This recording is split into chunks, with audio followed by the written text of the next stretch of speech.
Sama, University of the Sacred Heart is honored to welcome His Excellency Mr. Narendra Modi, Prime Minister of India, as our guest.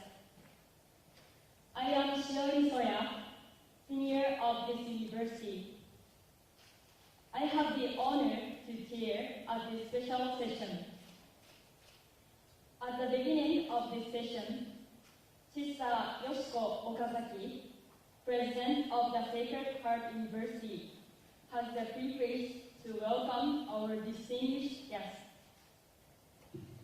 Your Excellency, Mr. Narendra Modi, Prime Minister of India, distinguished guests, ladies and gentlemen, as President of the University of the Sacred Heart, and on behalf of all the students and faculty members, I would like to express my profound gratitude to you for taking time for us out of your very busy schedule. As you may know, I am glad to say that there are 8 Sacred Heart schools in your country. Today, I am sure that getting our students acquainted with your country and culture will help raise their knowledge and enthusiasm to join hands with their peers in those schools to become the young and energetic powers that will lead the world in the near future. At this opportunity, before concluding my remarks, I would like to stress a heartfelt appreciation for your help extended to our nation after Great East Sudan earthquake. We have never forgotten the warm hands of the National Disaster Response Force and kind consideration of your people. Thank you very much.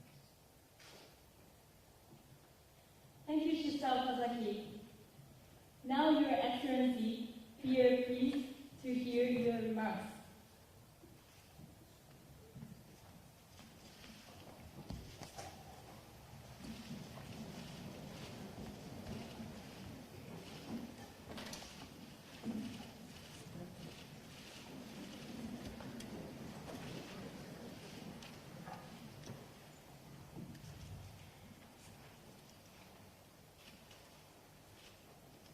Miss Yoshiko Okazaki, Miss Uno, सभी नौजवान साथी,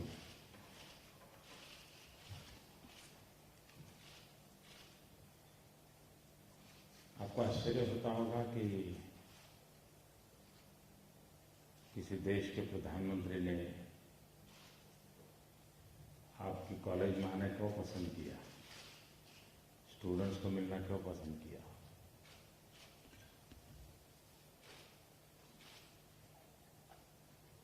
मेरी ये कोशिश है कि अगर दुनिया में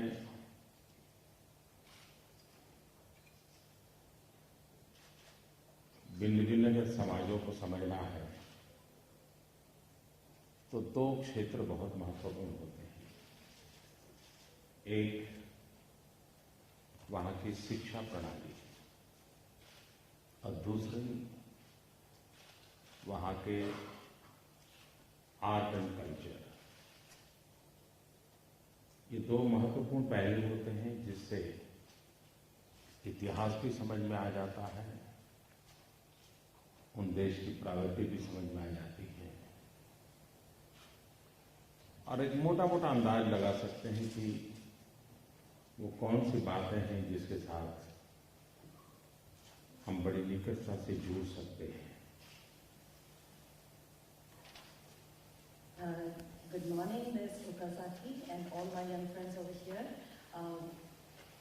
You must be wondering as to why a Prime Minister chose to come to your college. And I understand that anywhere in the world, if you want to understand the society, there are 2 very important fields. One is to understand its education system, and the other is to understand its modern culture. And I think once you understand both these things, you will understand the history and the progress of the country, and also get an idea of what really makes the country work. मैंने सुना है कि आपकी इस university की बड़ी नामना रही है, यहाँ के बड़े रईस यहाँ के विद्यार्थी रहे हैं। और उसके कारण सहज रूप से जापान और जापान के बाहर आपकी इस यूनिवर्सिटी का काफी संपर्क रहा है। मैंने सुना है भारत के भी बहुत सारे विद्यार्थी कभी न कभी यहाँ स्टूडेंट के रूप में रहे हैं। I have heard that your university is a very, very well-known university in Japan, and also that you've had some very well-accomplished graduates who have been in this university. I do understand that by this, your university has contributed immensely to Japan. I've also heard that there have been Indian students who have studied at this university. आपके मन में बहुत स्वाभाविक होगा कि भारत में महिलाओं की क्या स्थिति है, किस प्रकार का उनका जीवन है। शायद दुनिया में भारत एक ऐसा देश है जहां के समाज जीवन में जो भगवान की कल्पना की गई है, उस भगवान की कल्पना में विश्व में सभी जगह पे, सभी समाजों में ज्यादातर पुरुष भगवान की ही कल्पना की गई है। एकमात्र भारत ऐसा देश है जहां स्त्री भगवान की कल्पना की है, गॉडेस का कंसेप्ट है। You might know that in India what exactly is the situation of women. However, I would like to tell you a little bit more. All over the world, in every society, mostly you see that when you imagine God or any kind of an imagination, or if you have to personify God, it has always been male. This has been all over societies in the world. However, it's only in India where we have goddesses. Whenever we think of God, it's actually a female. और आज की मैं ministry formation जो होता है उसके संदर्भ में हमारी उस पुरानी माइथोलॉजी को सोचूं तो हमारे यहाँ पूरा एजुकेशन माता सरस्वती, गॉडेस सरस्वती से जुड़ा हुआ है। If you actually look at the structure, the ministry structure of India also, if you based on old Indian mythology, education, in fact, the head of education or the god or goddess who represents education is a female goddess called Goddess Saraswati. अगर पैसों की बात करें, धन की बात करें तो गॉडेस लक्ष्मी की कल्पना है। And when you talk of wealth, the goddess of wealth is Goddess Lakshmi. अगर आप सोचें कि सिक्योरिटी का मामला है, होम अफेयर्स की एक्टिविटी है, तो महाकाली की कल्पना है। When it comes to protection and security, we imagine that Goddess Mahakali is the one who protects us. अगर फूड सिक्योरिटी के लिए सोचें तो हमारे यहाँ देवी अन्नपूर्णा की कल्पना है। And when it comes to food security, we have a goddess who looks after that in that direction, and that is Goddess Annapurna. यानी पूरी मिनिस्ट्री महिलाओं के हाथ में थी, मेजर पोर्टफोलियो महिलाओं के हाथ में थी। So when you look at this entire gamut of gods and goddesses that we have, most of the ministries are actually controlled by goddesses. यानी इस कल्पना से भारत की विशेषता रही है। और आपने देखा होगा कि दुनिया में कई देश ऐसे हैं तो जहां आज भी चीफ ऑफ द स्टेट के रूप में महिलाओं को प्राधान्य नहीं है, लेकिन एशियन कंट्रीज में ये परंपरा रही है। चाहे हिंदुस्तान देखिए, बांग्लादेश देखिए, श्रीलंका देखिए, पाकिस्तान देखिए, इंडोनेशिया देखिए, इवन थाईलैंड देखिए, कोई न कोई हेड ऑफ द कंट्री महिला रही है। और ये वहां की एक विशेषता रही है। I would also like to bring your attention to the fact that many times now all over the world we see that the head, that is the person who's looking after home affairs in many countries, is a lady, that is the chief of the state is a lady. However, when you look at Asian countries, which would include India, Bangladesh, Sri Lanka, Pakistan, Indonesia, the head of the country in fact has been a lady. लेकिन भारत जब गुलाम हुआ और जब अंग्रेजों ने हिंदुस्तान छोड़ा तो बड़ा दुर्दैव था, दुर्भाग्य था कि हमारे देश का सिर्फ 9% वीमेन एजुकेशन था। However, there was one very unfortunate thing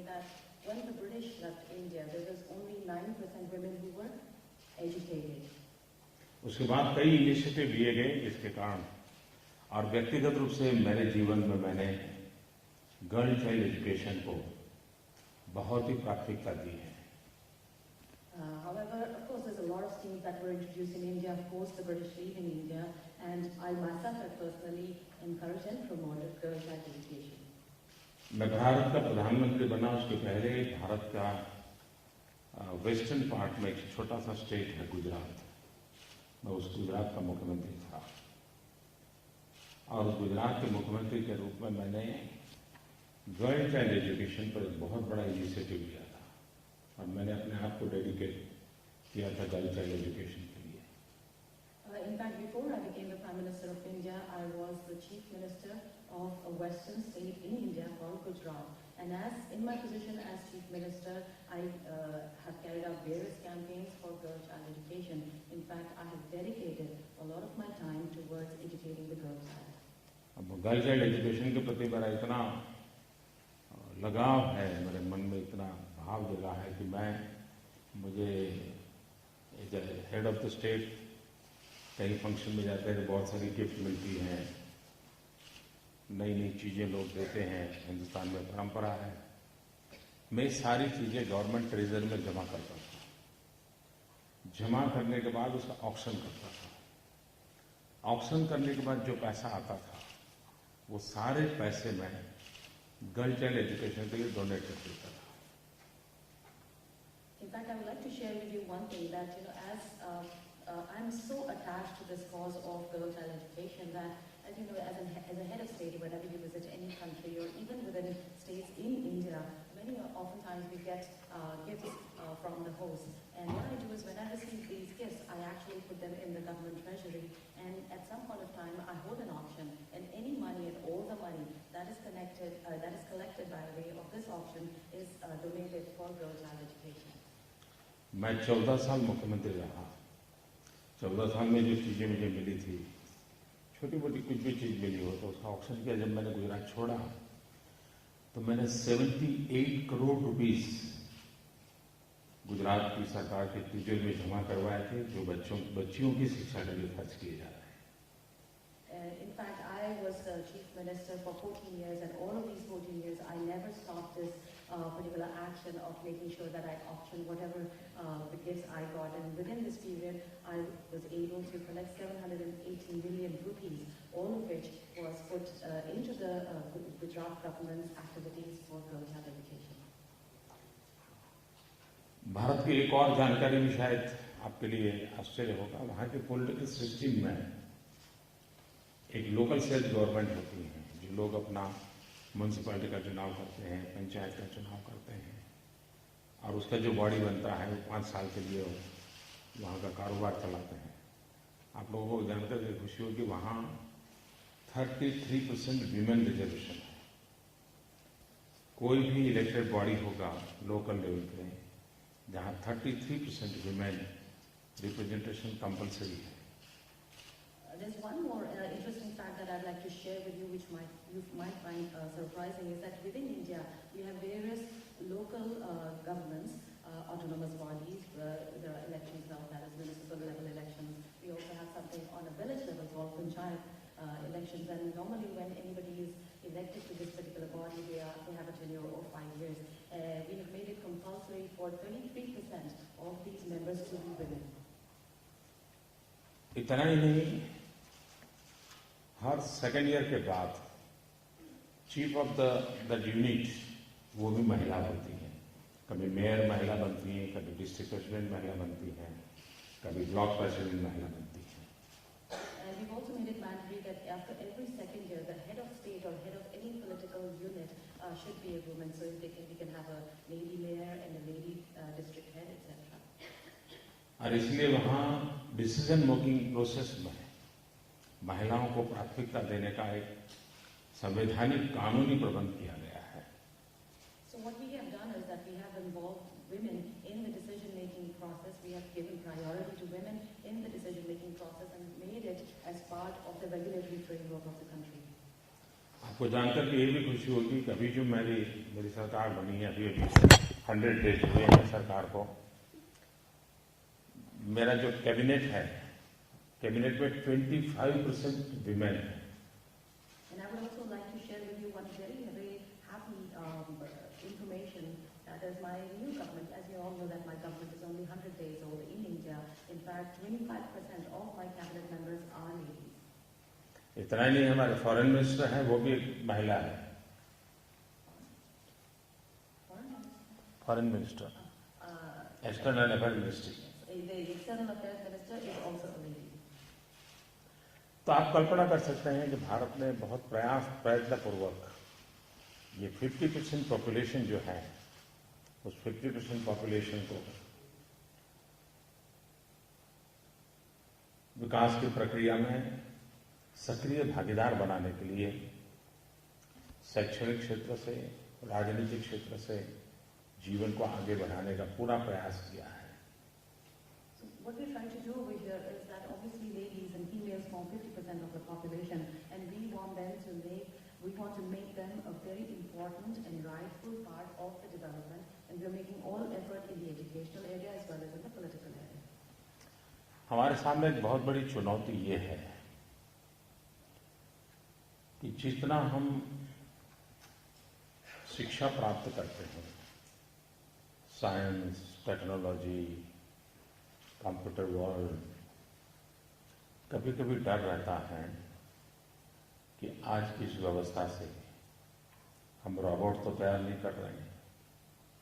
There is, however, a huge challenge in front of us. When we get all kinds of education, we get familiar with science and technology, with IT. There's one thing that I fear is, do you think we are making robots? और मुझे खुशी है कि आपकी इस university में humanity पर emphasis है। उसका प्राइमरी जो शिक्षा है वो इन सब विषयों से जुड़ी हुई है। And I'm very happy to know that your university is involved in a whole lot of fields, especially in the primary education also. और मैं मानता हूं कि ये ह्यूमैनिटी का जो कंसेप्ट है, टेक्नोलॉजी कितनी ही आगे क्यों न बढ़े, कितने ही रोबोट हम तैयार क्यों न करें, लेकिन मानवीय संवेदना के बिना जीवन असंभव है। And because this university focuses on humanities as a subject, I understand that humanities as a concept is very important for the development of human beings, no matter how much advancement we make in technology, no matter how many robots we build. और इसलिए मैं कभी कभी कहता हूं, science of thinking and art of living, ये दोनों का कॉम्बिनेशन चाहिए। And that's why I often say what is required is the science of thinking and the art of living. मेरे लिए खुशी की बात है कि मुझे आज आप सबसे मिलने का मौका मिला। आप में से कितने लोग हैं जो कभी हिंदुस्तान गए हैं? I'm very happy, in fact, to be here and get the opportunity to meet you all. I would like to know that in the audience today, how many of you have been to India? Could you raise your hand? Oh, good number. आप में से कितने हैं जिनकी हिंदुस्तान जाने की इच्छा है? And let me know how many of you would like to go to India. तो आप सब लोगों का हिंदुस्तान में स्वागत है और आज जरूर आइए। भारत एक बहुत बड़ा विशाल देश है, उसको आप देखिए। फिर एक बार मैं यूनिवर्सिटी के सभी महानुभावों का आभारी हूँ कि मुझे आप सबके साथ बातचीत करना मुझे अवसर मिला। Well, I would like to invite all of you to definitely come and visit India. India is a large country, it's big, and I really urge you to come and see it for yourself. Once again, I would like to thank all the people in the university who made it possible for me to have this interaction at this university. Thank you. Thank you.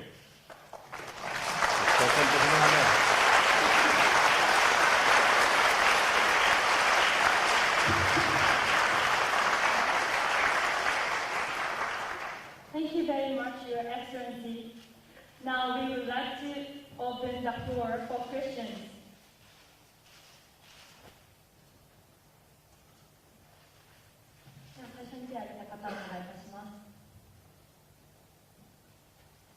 Excellency, my name is Yumi Sano. I'm a junior at International Studies.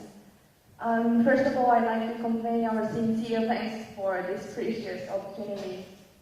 And thank you very much for your impressive lecture on women and education. But today I'd like to ask you, hear your policy on economic development and energy proposal. I think India has a prominent presence among the BRICS countries, and it attracts worldwide attention, especially after your inauguration. And in order to accelerate economic growth, it's inevitable to meet the energy needs. So, recent decision by your government to ratify the additional protocol to safeguard agreement is regarded as a milestone for that purpose.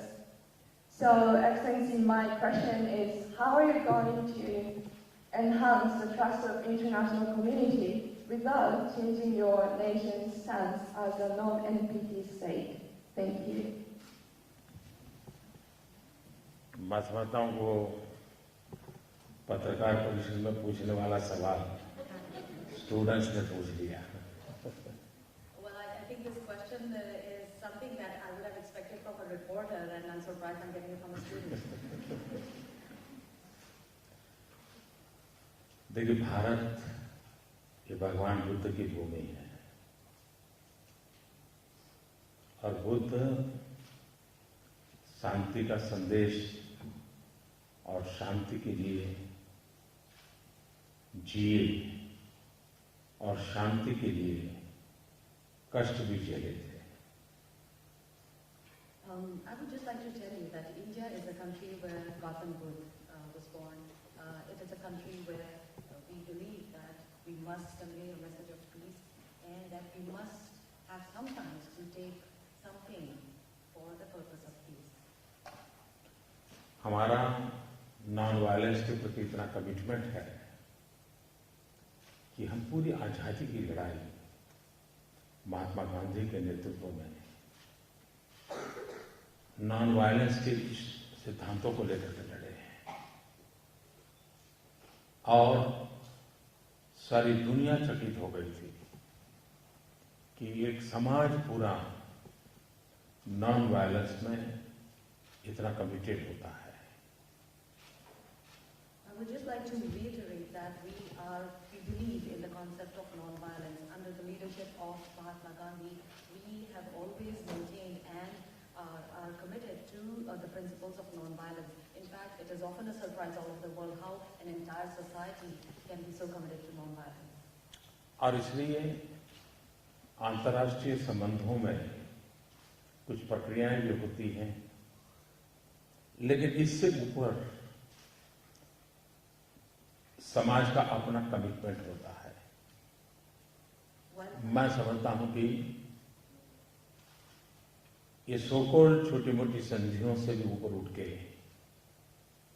एक समाज का commitment होता है. एक समाज के भीतर एक डीएनए होता है. हिंदुस्तान वो समाज है जिसका डीएनए शायद इन परंपराओं से भी काफी ऊपर है. International relations, there are various procedures, there are various processes that one has to follow. However, there is something called social commitment, and this is above all these international commitments and processes. And I feel that the DNA of the Indian society is one where we believe that our social commitment is over and above these international processes. हजारों साल से भारत का एक सिद्धांत रहा है, वसुधैव कुटुंबकम. ये वाक्य हर भारतीय के चेहन में है और उसका मतलब होता है whole world is one family. पूरा विश्व एक परिवार है और जब हम पूरी दुनिया को अपना परिवार मानते हैं तो हम कभी भी सोच नहीं सकते कि हमारे कारण कभी भी किसी को कोई कष्ट हो, हानि हो, तकलीफ हो. India is a country which has thousands of years of tradition and culture, and there is one very famous Sanskrit proverb which actually means that the entire world is one family. And when you look at anybody who is part of your own family, we will never think or do anything that is going to harm or bring damage or pain to them. Next. Thank you. Any other questions?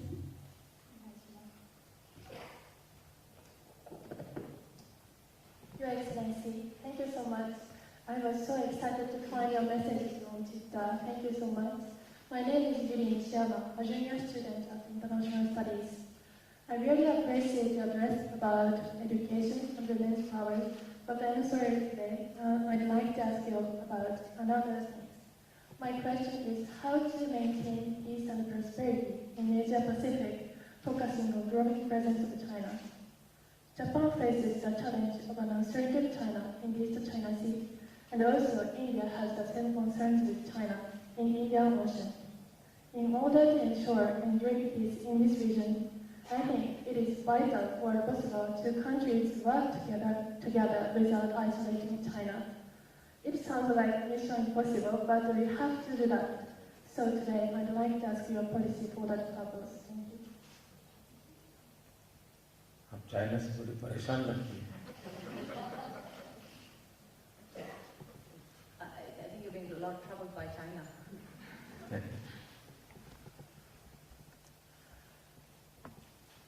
देखिए, भारत एक लोकतांत्रिक देश है। Democracy ये हमारा commitment है। Japan भी लोकतांत्रिक देश है। भारत और जापान मिलकर के हम जितना सकारात्मक सोचेंगे, पॉजिटिव थिंकिंग से आगे बढ़ेंगे, हम डेमोक्रेटिक वैल्यूज का दुनिया को एहसास कराएंगे। डेमोक्रेटिक सिस्टम से भी हम प्रगति भी कर सकते हैं, लोगों का भी भला कर सकते हैं। हम औरों पर ज्यादा ध्यान देने के बजाय हम अपने पर जितना ध्यान देंगे और हम हमारे वैल्यूज, हमारा विकास, हमारी प्रॉस्पेरिटी, हमारा कमिटमेंट टू द पीस, इस पर जितना हम ज्यादा ध्यान देंगे, मैं समझता हूं अपने आप स्थितियां बदलेगी। कभी कभी अंधेरा दूर करना हो, पहले इसका पूरा कर लें। I would just like to say firstly that India is a democratic country and we are committed to democracy. Japan also similarly is a democratic country, and I think if Japan and India get together and we can proceed towards a positive direction. I think it is very important that we work together and let the world know what democracy and democratic values stand for, and that it is in fact possible to progress and to develop with a democratic framework in place. I think what is better in fact is that we should not focus on others. I think we should focus more on ourselves, what is our values, focus on our prosperity, and focus on our commitment to peace. मान लीजिए कमरे में बहुत घना अंधेरा है और सबको बताया जाए कि देखिए अंधेरा दूर करना है, तो कोई अंदर जाएगा झाड़ू लेकर के अंधेरे को निकालने की भारी कोशिश करेगा, थक जाएगा। दूसरा जाएगा स्वॉर्ड लेके जाएगा, अंधेरे से बड़ा भिड़ाई करेगा, थक जाएगा। कोई जाएगा अंधेरे में जाकर के एक बहुत बड़ा कंबल लेकर के उसको बाहर निकालने की कोशिश कर रहा है, थक जाएगा। लेकिन कोई समझदार जाएगा, एक छोटा सा दिया जलाएगा, अंधेरा अपने आप चला जाएगा। Let's imagine that there is a dark room and there's absolutely no light in it. How do we fight with this darkness? One person may go in, and you know that sometimes when a room is dark, it's closed and it might be full of dust. So you may go, maybe take one broom and try to clean up the place, but the darkness doesn't go away. This person just gets really tired and comes back.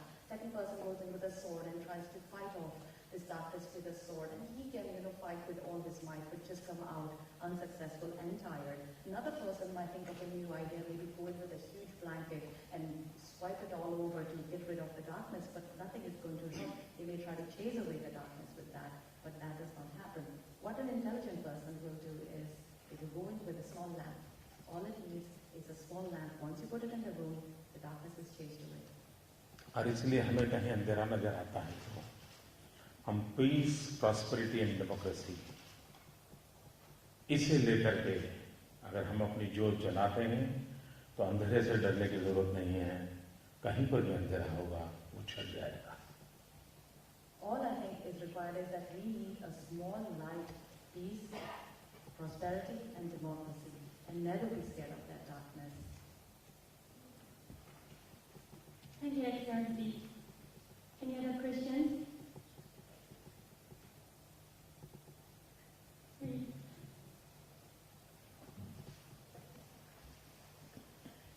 Your Excellency, I would like to pose a question on behalf of the International School for Sacred Heart. The environment is emerging as a major global issue. Please elaborate on India's plan to address global and local environmental issues in the 21st century. ये पर्यावरण के बारे में पूछ रहे हैं कि India का स्टैंड क्या है आजकल। बहुत ही अच्छा सवाल आपने पूछा। That's a very, very good question. देखिए, भारत एक बड़ा ऐसा देश है जो जिसके जहन में प्रकृति से प्रेम, प्रकृति से संवाद, ये उसके जीवन में है।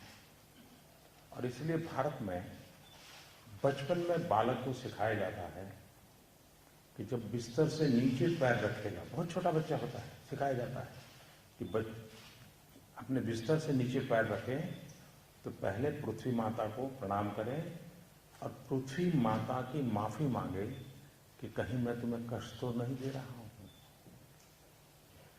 I would like to tell you that India is a country where we have been brought up to love nature. We have a very, very good and daily communication with nature. I'll just tell you that's something very normal that happens in an Indian household. Is that with a very small child also, once the child gets up in the morning, wakes up in the morning, gets off the bed, the first thing they're told to do is, take the blessings of Mother Earth and say sorry, apologize to Mother Earth, saying that I'm sorry if I've hurt you actually. उसको बचपन में सिखाया जाता है whole universal is his family, पूरा पूरा ये ब्रह्मांड है, उसका परिवार है। And the child is taught from the very beginning that the entire universe is a family. बच्चे को सिखाया जाता है जो चांदा है वो तुम्हारा मामा है। हिंदुस्तान के किसी भी बच्चे को पूछो, उसको सिखाया जाता है चांदा है तुम्हारा मामा है। In fact, very often if you ask any Indian child to look at the moon, they call the moon their uncle. अब उसको बताया जाता है कि सूरज है तुम्हारा दादा है। And the sun is your grandfather. पेड़ को भगवान का रूप दिया जाता है। And trees are worshipped like God. River को माँ माना जाता है। And rivers are thought of as their mother. Himalaya को द ग्रेट ग्रैंडफादर माना जाता है। And the Himalayas are the great grandfather. यानी पूरा यूनिवर्स एक परिवार है, ये भारत के हर बच्चे के जहन में होता है। And in fact, it's actually running like blood among all Indian children that the entire universe is a family. मैं मेरे बचपन की एक घटना आज आपको सुनाता हूँ। हम बहुत ही गरीब परिवार से आते हैं, बहुत सामान्य परिवार में मेरा जन्म हुआ। तो मैंने सुना है कि हमारे एक चाचा वो लकड़ी का बिजनेस करना चाहते थे, किसी के साथ मिल करके, जो जलाऊ लकड़ी जैसे रसोई बनती है, तो किसी के साथ वो पार्टनरशिप करके लेबर ये करेंगे और जो कमाई होगी उसका 50-50 मिलेगा। ऐसा कुछ तो भी हमारे किसी चाचा ने तय किया था। I'm just going to relate to you an incident which I remember as a child. I was born in a very poor, very, very ordinary family, and I'd heard that there was an uncle of mine who used to deal with wood, and this wood was basically used as firewood, and what he would do is engage certain laborers and make whatever money out of it. It was in partnership with somebody where he would split the profits 50-50. तो हमारी जो दादी माँ थी, grand mother थी, उनको जब पता चला कि मेरे अंकल ये लकड़ी के बिजनेस में जाने वाले हैं, गरीबी थी, कुछ न कुछ तो व्यवसाय करना जरूरी था, लेकिन हमारी ग्रैंड मदर ने उनको कहा नहीं, ये तो हिंसा है, पेड़ काटना और उस काट करके पेड़ को बेचना ये हिंसा है, ये पाप है, ये तुम नहीं कर सकते, भूखे मरेंगे लेकिन ये पाप हम नहीं करेंगे। ये मेरी ग्रैंड मदर जो कि पढ़ी लिखी नहीं थी, उसने मेरे चाचा को सूचना दी। When my grandmother got to know that my uncle is involved in wood business, she was very, very angry. She said, "We are very poor. Of course we are poor. We have to do some kind of business to stay alive." But she said that this business is violence. You cannot be cutting trees and in fact selling them to make money. She says, "I'm ready to starve, but I will not have you do this." मेरा कहने का तात्पर्य यह है कि हमारे देश में मूलतः प्रकृति है, और इसलिए हम कहते हैं exploitation of nature is a crime. आपको ज्यादा से ज्यादा मनुष्य के नाते मिल्किंग ऑफ नेचर इतना ही अधिकार है। जैसे आप गाय से दूध दो सकते हैं लेकिन गाय को मार नहीं सकते, ये ट्रेडिशन हमारी परंपरा में रही है। And I would also like to share with you that in India we often say that exploitation of nature is crime. So of course we do need nature to sustain ourselves. So what we call instead is that human beings should only milk nature. Milking nature means like when you milk a cow, you can get the benefits of nourishment from the milk that you get from the cow, but you can't kill the cow. आज दुनिया में एक शब्द प्रसिद्ध हो गया है, climate change, और हम सब बोलते हैं क्लाइमेट चेंज। मैं आपसे पूछता हूं, क्या ये टर्मिनोलॉजी सही है क्या? Very often now we hear this word called climate change. And I really want to know from you, do you think that this terminology is right? हकीकत तो ये है, जैसे हमारे परिवार में जो बूढ़े लोग होते हैं, वृद्ध लोग होते हैं, 70 ईयर ओल्ड, 80 ईयर ओल्ड, वो क्या कहते हैं, इस बार ठंड ज्यादा है, पहले से ठंड ज्यादा है। क्या ठंड ज्यादा है कि उसकी जो सहन करने की ताकत है वो कम हुई है? Very often we see in families, in reality what happens? Suppose there is a family and the old people in the family, let's say people between 70, 80 and above, they often say, you know what, it's colder this time, it's colder than last year. Now I really want to know, do you think it's really colder this year? Or is it that the tolerance level of this particular 70 or 80-year-old person has diminished? हम भी अपने आप को पूछे, क्या एक climate change है कि हमारी हैबिट चेंज है? हकीकत ये है कि हमारी आदतें बदल गई हैं, जिसने क्लाइमेट को भारी नुकसान किया है। हमने प्रकृति के संघर्ष किया है, और इसलिए हम इस बात के एडवोकेट हैं कि हम प्रकृति के संघर्ष के बजाय प्रकृति के साथ संवाद करें, प्रकृति के साथ जिए, और अगर हम प्रकृति की रक्षा करेंगे तो हमारी भी रक्षा होगी। So I think it's a good idea to take a moment and ask yourself, really has the climate changed, or is it us that has changed? In reality, I feel it is us who have changed, our habits have changed, our lifestyles have changed. And I think what we have been doing is actually we've been fighting with nature for way too long. I think in this situation, what I advocate or we advocate is that we should not be fighting with nature. We should be communicating with nature. We should be living with nature.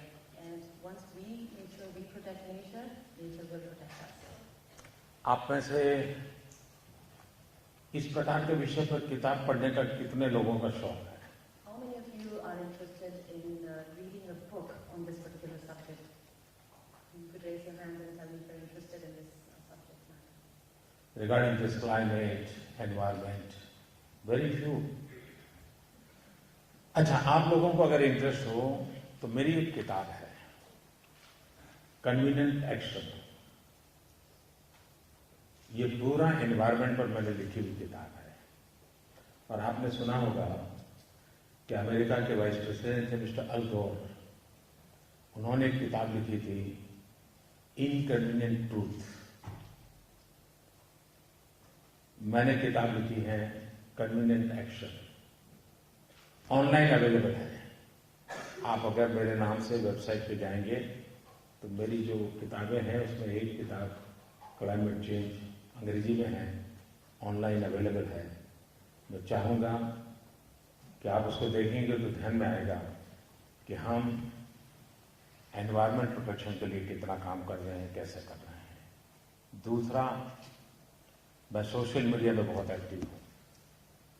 Twitter, Facebook पर आप मुझे जरूर अपनी बात बता सकते हैं, मुझे क्वेश्चन भी भेज सकते हैं। मैं जरूर कोशिश करूँगा आपको जवाब देने की।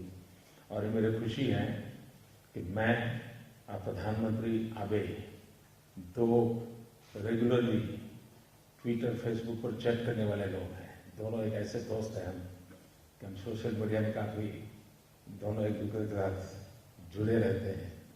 तो मैं भी आपको इनवाइट करता हूँ कि यहाँ की स्टूडेंट कम्युनिटी जरूर मेरे से संपर्क बनाए रखे, मैं भी आपसे संपर्क बनाए रखूँगा। I would just like to say that if any one of you is interested in knowing more about this particular subject of environment and environment protection, I would like to introduce you to my book called Convenient Action. This book deals with a lot of issues of environment.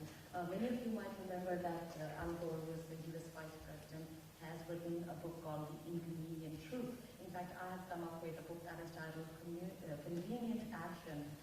This is available online, it's in English, and if you search by my name, one of the books that I've written would be this Convenient Action. And if you're interested and you read it, you will actually know what we think about nature and environment protection. In fact, I would also like to take this opportunity to let you know that I'm very active on social media. You can find me on Twitter and on Facebook. And you can always ask your questions in that forum. And I will try my best to answer you as much and as fast as possible.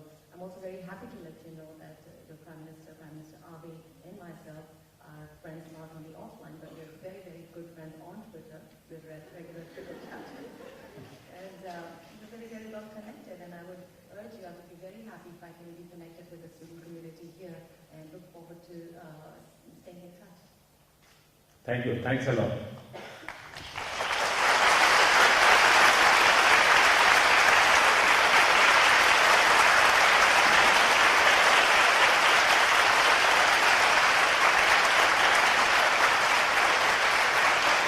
Your Excellency, thank you very much for your remarks. On behalf of the students of the Sacred Heart, I would like to express our sincere thanks for your visit and remarks.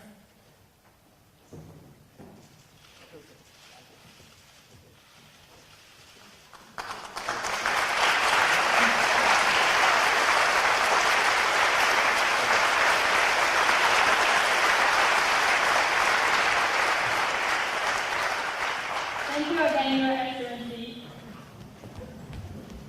Daniel